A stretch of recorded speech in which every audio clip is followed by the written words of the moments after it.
বরফি যাই করেছে, খারাপ ভালো যাই করে থাকুক না কেন, আমার মায়ের জন্য করেছে। তাই বরফি সব দায়িত্ব আমার। ঠিক ঠিক ঠিক। আচ্ছা সেকেন্ডটা? সেকেন্ড হলো, দেখো বরফিকে তোমরা বাড়ির বৌমা ভাবো।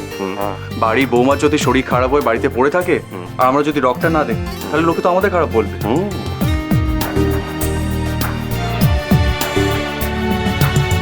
Dialogue dialogue, responsibility, hero hero hero. Doctor আছে, ডাক্তার। বাইটানের মানে কি কি হচ্ছে?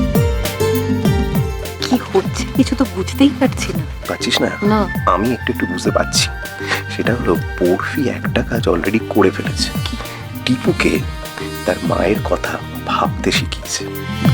টিপু এখন তোর কথা একটু একটু ভাবছে।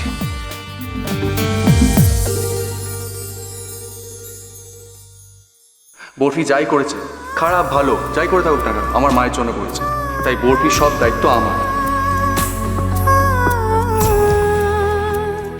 আচ্ছা, এখন কমপ্লিটলি ব্রেড রেস্ট। হ্যাঁ, আচ্ছা একদম যেন হাঁটা চলা না করে এটা দেখবেন, তাহলে কিন্তু ব্যথা আবার বাড়বে। কি বলছেন ডাক্তারবাবু, আমি হাঁটতে চলতে পারবো না? না, একদম না, একদম রেস্টে থাকতে হবে এখন। আচ্ছা, এই ওষুধগুলো আনিয়ে নেবেন। নিশ্চয়ই। আচ্ছা এক ধন্যবাদ। এই আমি ওষুধ। এই তুই কি করছিস বস? পাতল পাতল নে, পাতা তুলে বস। ভাই চল মেডিসিন গুলো আনতে হবে। কেন ও যাবে না? গুলো আনতে হবে, চলো। পাতল পাতল নে, পাতা তুলে বস। কি করছিস তুই? নামবি না কোথাও, চুপ করে শুয়ে পড়। ওই মা, আমি চুপচাপ বসে থাকতে পারবো না, আমার এখন অনেক কাজ বাকি। তোর কিসের কাজ আছে রে? কোনো কাজ নেই, করে শুয়ে পড়, নাহলে কিন্তু কান মুলে দেবো আমি। টানো, কান টেনে লম্বা করে দাও, তবে যদি একটু শান্ত হয়। দরকার হলে সাঁড়াশি দিয়ে কানটা টানো। এই কি বলে গেলেন আপনি? আমার কান টেনে লম্বা করবেন? আমি ওনার নাক টেনে লম্বা করে দেবো। বাবারে না, এই না, এই দেখেছিস? লাগলো লাগলো তো, ব্যথা পেলি তো? তুমি যা খুশি তাই বলে গেল, তুই কিচ্ছু বললি না। আমি কিন্তু এগুলো মানবো না। এই এবার কিন্তু খুব বকবো তোকে আমি। পায়ে এত জোরে লেগেছে, তারপরে ছটফট করছে। দেখ ওটাকে বেশি তোলার আমি দরকার যদি নেই। এখানে চুপচাপ বসে থাকি সীমা, তাহলে তোকে আমি প্রমাণ খুঁজতে হেল্প করবো কি করে বল? এই ওষুধটা খাওয়া। ওটা ওষুধটা দে। খাবার খেয়েছিস? আবার হ্যাঁ, সেটা দেখ। হ্যাঁ, খেয়েছি। জানিস একটু আগে তরবর করে নামতে গেল, আবার পায়ে ব্যথা পেয়েছে। ও সে কি করে? কোন থেকে বদমাইশি কি করে আবার হম্বি তম্বি করে ঝগড়া করতে গেছিল টিপু দাদার সঙ্গে? সেটা কি ঝগড়া উফ। কেন কেন কেন কিসের ঝগড়া টিপুর সঙ্গে? ওই চান্ডু কুমার আমাকে কি বলেছে জানো? বলেছে আমার নাকি কান টেনে লম্বা করে দেবে। আমিও বলেছি আপনার আমি নাক টেনে লম্বা করে দেবো। হ্যাঁ ঠিকই তো। না সীমা, আমি এটা কিছুতেই মেনে নেবো না। তোর ছেলে আমাকে যা খুশি তাই বলতে পারে না। ঠিকই তো বলেছি।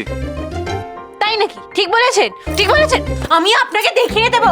আরে আরে শান্তি শান্তি শান্তি। এখন আমাদের একটা পূর্ণাঙ্গ তদন্তে নামতে হবে। আবার কিসের তদন্ত? একটা শুকনো মেঝেতে বরফি হুমড়িকে দুম করে পড়ে গেল। কি করে? আরে কি করে সেটাই তো তদন্ত করতে হবে। এই ও হ্যাঁ কি করে? চল চল চল চল চল। আরে ক্রেপ ব্যান্ডেজ আরে চলো, আরে গুরুত্বপূর্ণ কাজ। এই ধর, বেঁধে দে ক্রেপ ব্যান্ডেজ। বেঁধে দে, টিপু। কি করছিস তোরা? তদন্ত করছো? শোনো, ওদেরকে একটু আলাদা টাইম দিতে হবে, তো একটু স্পেস দিতে হবে, কোয়ালিটি টাইম। তার জন্য তো তোমাকে বাইরে নিয়ে চলে এলাম।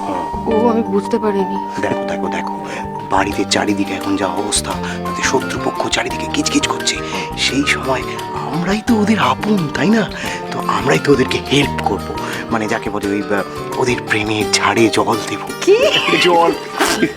তোমরা ঝাড়ে জল দাও, আমি রান্না করতে গেলাম। তুমি ঝাড়ে এই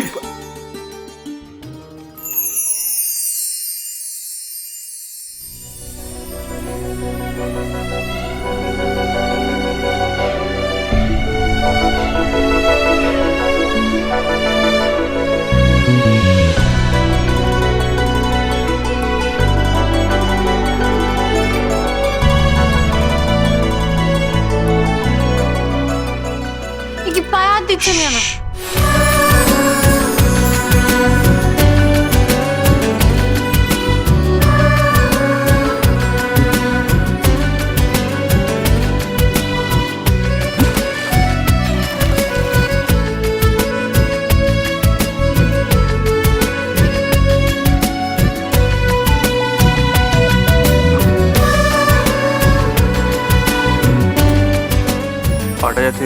পাটা যাতে রিল্যাক্স করে রাখতে পারো তার ব্যবস্থা করলাম।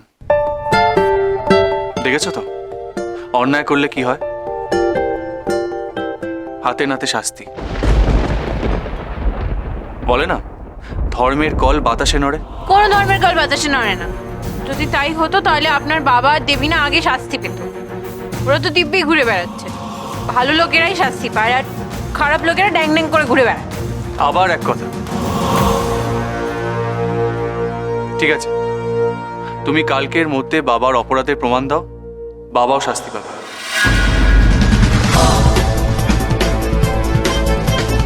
আমি কথা দিচ্ছি। ঠিক আছে, করবো আমি প্রমাণ। আমি প্রমাণ করবো, আমি কালকের মধ্যেই প্রমাণ করব। কিন্তু কিভাবে প্রমাণ দেব? দেবীনা খাবি খাবি না তো আমাকে খাবি খাইয়েই চলেছে। খালি প্রতিটা বলে 6 মারছে, কিছুতেই ক্যাচ করে আউট করতে পারছি না। কি করি? আয়লা বৌদি, আয়লা বৌদি, আয়লা বৌদি, জানো আমি কি দেখলাম? ওই ভূত নির্ঘর মুছতে গিয়ে দেখলাম যে মেঝেতে না শ্যাম্পু পড়েছিল। চোখে দেখে বোঝা যাচ্ছে না গো, মেঝেতে একদম মিশে গেছে। কিন্তু হাত দিয়ে দেখলাম হড়হড় করছে পিছল। দেখো দেখো, এতেও লেগে আছে। কি বললে ভালো দিদি? আমি জানতাম এত বাজে ওই দিবিনা রবিনা। গোয়েন্দাগিরি করতে এসেছিলে তুমি আমার ঘরে? করো এবারে গোয়েন্দাগিরি, কিন্তু বিছানায় শুয়ে শুয়ে। কি ওর একদিন কি আমার একদিন? এই এই কি হলো? আবার লেগে গেল তো, আবার লেগে গেল।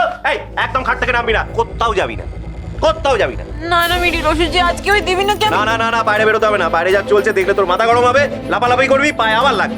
কেন আমি রেগে যাবো কেন? আমি লাফালাফি করবো কেন? কি হয়েছে বাইরে?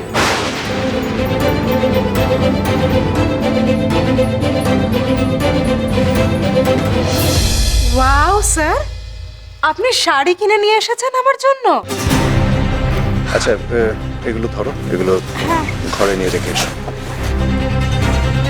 মেয়েটা যেভাবে তোমার সব ড্রেসগুলো নষ্ট করে দিয়েছে সেগুলো তো আর পরার যোগ্য নেই। এগুলো তারই ক্ষতিপূরণ। টিপু, মানে পুরো ব্যাপারটা যেহেতু আমাদের বাড়িতে ঘটেছে, তাই কি করবো, আমাদেরই তো দায়িত্ব। আমাকে গিয়ে কিনে আনতে হলো। তাই বলে এত শাড়ি দাদা? সত্যি স্যার, আপনি কত ভাবেন আমার জন্য। আপনি যে আমার সমস্যাটা বুঝে আমার জন্য এতগুলো শাড়ি কিনে নিয়ে এসেছেন, তার জন্য আমি আপনাকে যে কি বলে ধন্যবাদ জানাবো আমি না নিজেই বুঝে উঠতে পারছি না। এতগুলো শাড়ি না। এক্স্যাক্টলি, আমিও সেটাই জানতে চাইছি। বাবা, তুমি নিজে কেন শাড়ি কিনতে গেলে? চুপ করে আছো কেন? উত্তর দাও। বাড়িতে তো এত মহিলা রয়েছে, মা রয়েছে, বড়পি রয়েছে, মেজো কাকিমা রয়েছে, এরা থাকতে তুমি কেন গেলে? আর তাছাড়া শাড়ি বা কেন কিনতে গেলে? দেবীনাকে তো কখন আমি শাড়ি পরে দেখিনি। ঠিকই তো বড়দা, বলছি তুই এই যে শপিং করতে গেলি আজকে, তো আমরা তো কোনোদিন এর আগে তোকে দেখিনি একা একা শপিং করতে যেতে, তাই না? মানে হঠাৎ একটা সাংঘাতিক। আমি বলেছিলাম দাদাকে দেবিনার জন্য শাড়ি কিনে আনার কথা। আসলে আমাদেরই তো দায়, তাই না?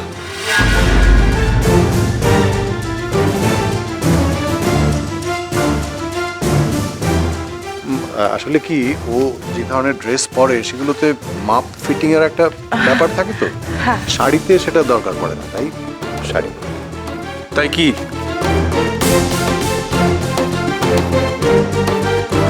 কি টিপু? কিচ্ছু না, বললাম তো, আমি বলেছিলাম দাদাকে।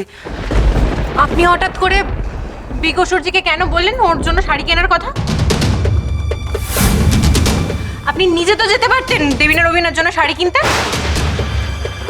জটিলা সাধু পিসিকে তো নিয়ে যেতে পারতেন সঙ্গে করে। আমারও তো বলতে পারতে, নিজে হঠাৎ করে চলে গেলে।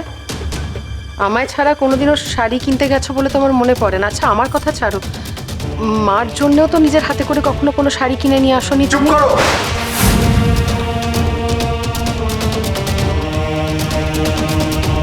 বন্যা না বললে আজও আনতাম না।